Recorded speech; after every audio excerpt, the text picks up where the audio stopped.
Look at Hank. He appears before us as a character who seems completely understandable and even flat.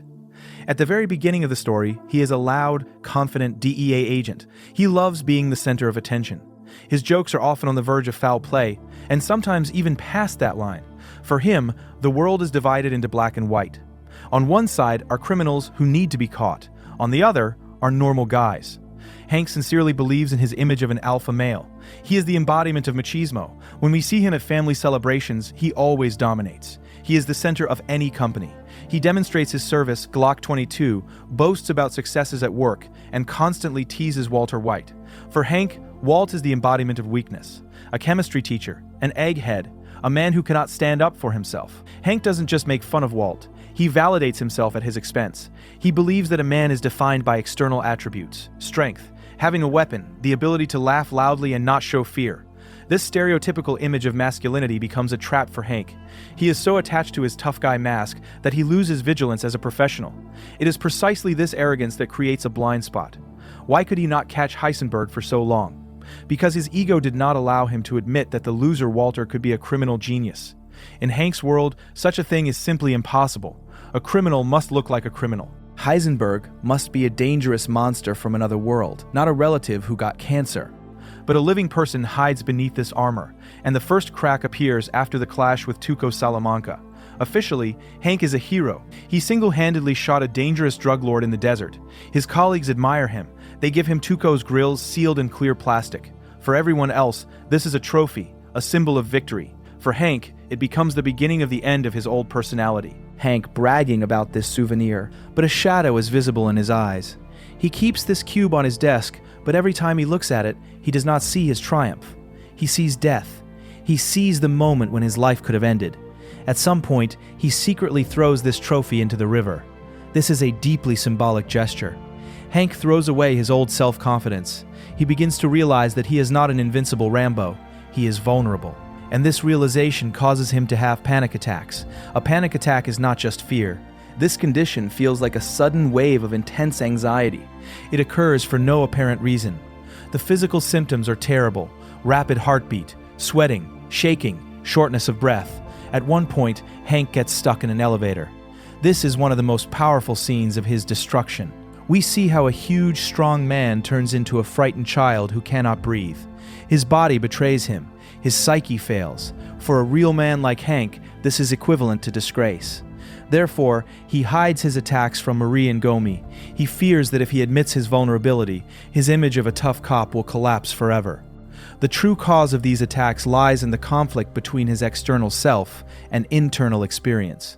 His subconscious knows that the cartel world is not a fun adventure. It is a bloody nightmare. When he is transferred to El Paso, this conflict is exacerbated to the limit. In Albuquerque, he was a big fish in a small pond. In El Paso, he is nobody. Local agents look at him with contempt. They see him as a provincial upstart.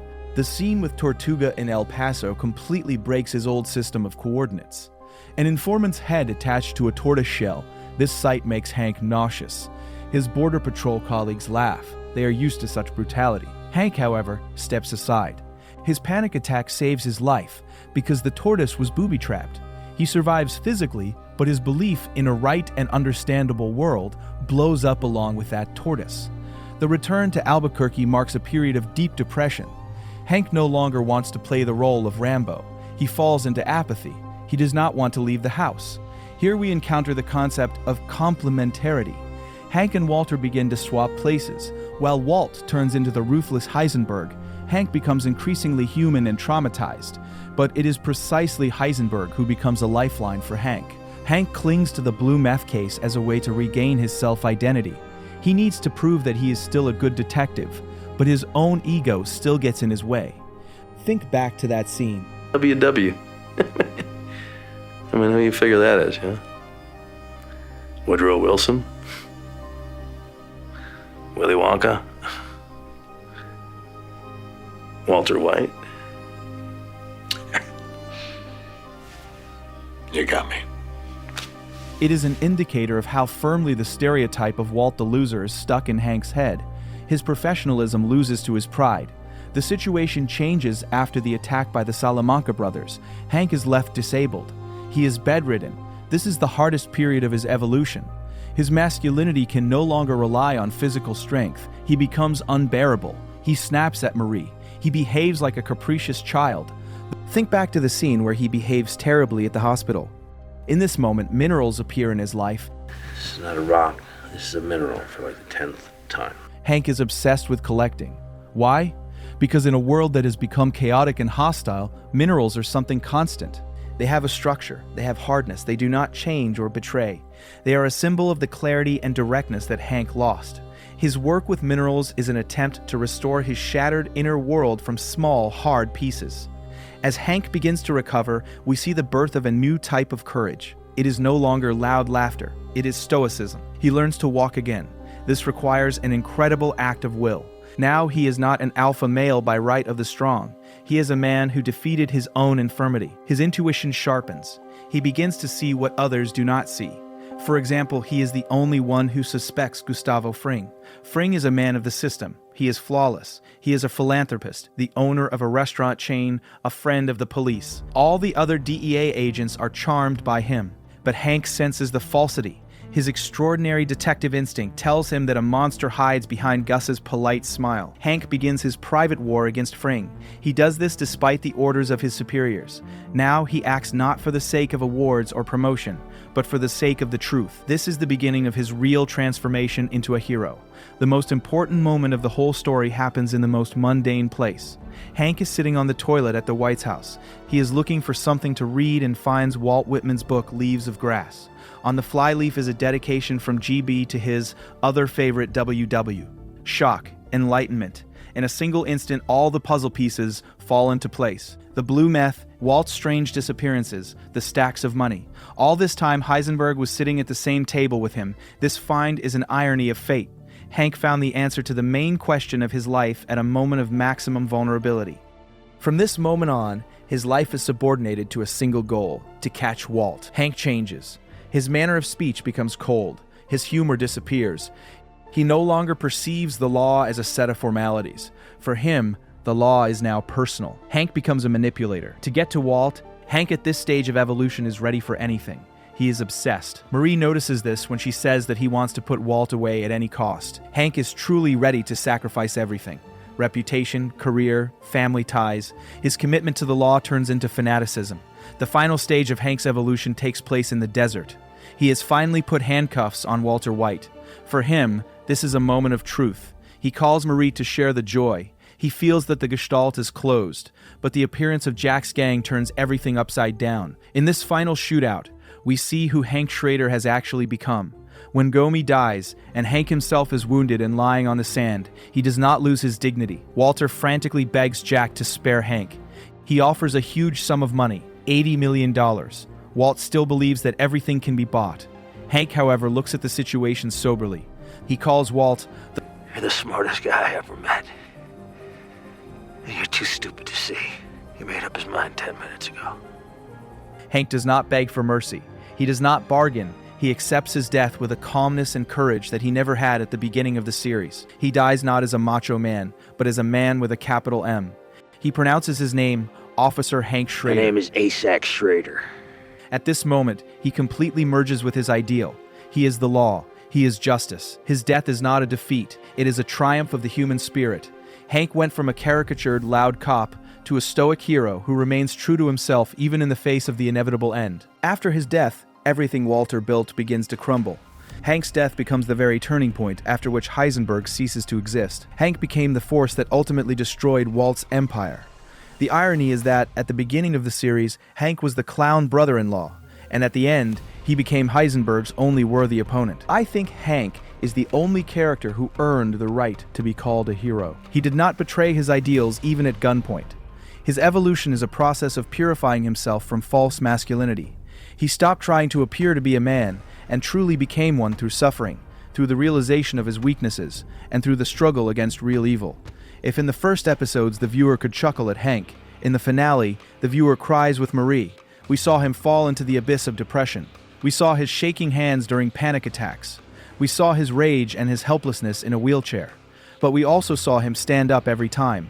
His fascination with minerals was not just a strange hobby. It was a way to keep his sanity. It was his internal structure. By the finale, Hank himself became like one of his minerals, hard, transparent, and indestructible from within. Walter White could take his life, but he could not take his dignity. The scene of Hank's death in the desert is the full stop in his evolution. He lies in the very earth that Walt tried to buy. This earth became a grave for Hank and the end for Heisenberg. Hank Schrader proved that heroism is not the absence of fear, but the ability to act when you are afraid. He was afraid of Tuco, he was afraid of the cartels in El Paso, he was afraid of his infirmity. But in the final fight with Jack's gang, his fear vanished. Only duty and human dignity remained.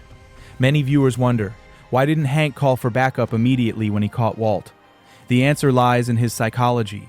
This was his personal battle. His pride still demanded a personal triumph over the one who had deceived him for so long. This was his last mistake, his human weakness. But it is precisely this mistake that makes his character so alive and tragic. He is not a comic book superhero. He is a living human being with his own complexes and ambitions. Hank's evolution is a story of how trauma can be a catalyst for growth. While Walter White broke under the weight of his problems and turned into a monster, Hank Schrader hardened under the weight of his problems and became a true hero. His path is a path from the mask to the essence. At the beginning of the series, he displayed a gun as a symbol of power. At the end of the series, his main power became his unwavering truth. He died knowing that he was on the side of light.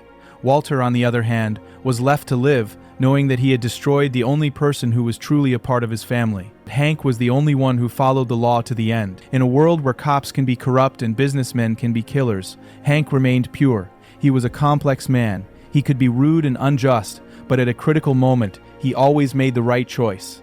His collection of minerals is a metaphor for the whole series. We see stones that seem ordinary, but if you look inside, precious crystals are hidden there. Hank Schrader was such a mineral. Externally, a rough boulder. Internally, the purest crystal of courage and honor. In the final part of the character analysis, the videos bring us to the thought that Hank is a mirror reflection of Walt. Walt started with good intentions and ended with pure evil.